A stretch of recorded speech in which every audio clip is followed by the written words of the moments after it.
Vendredi, Tulle s'est réveillé avec ces messages inscrits sur certains murs. Des messages dénonçant la politique régionale et nationale, entre autres. Les habitants de la ville ne les voient pas tous du même œil.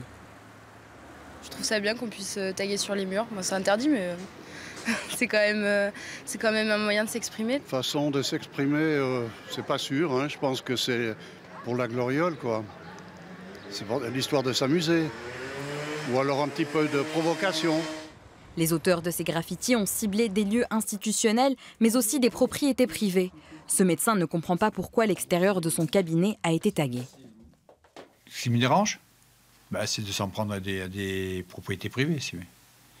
Qu'ils fassent ça sur éventuellement des bâtiments publics, qu'ils aillent taguer le conseil général, d'accord, mais le conseil départemental, mais pas les propriétés privées. Ce n'est pas la première fois que des slogans recouvrent les murs de Tulle. C'était déjà arrivé pendant le quinquennat de François Hollande. Pour la mairie, cette contestation ne vise pas un seul parti, c'est plutôt le fruit d'un climat tendu.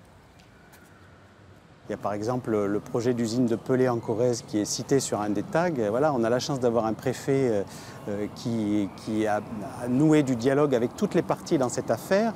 Et donc il faut continuer comme ça, il faut arriver à trouver un point d'accord et on y arrive toujours. Et ce genre de dégradation, puisque ce sont des dégradations, ça a plutôt tendance à aiguiser les antagonismes plutôt qu'à faire avancer les choses. Les inscriptions ont été effacées de la plupart des bâtiments publics. La ville invite les propriétaires touchés à la contacter. En ce qui concerne les responsables de ces tags, la police mène l'enquête.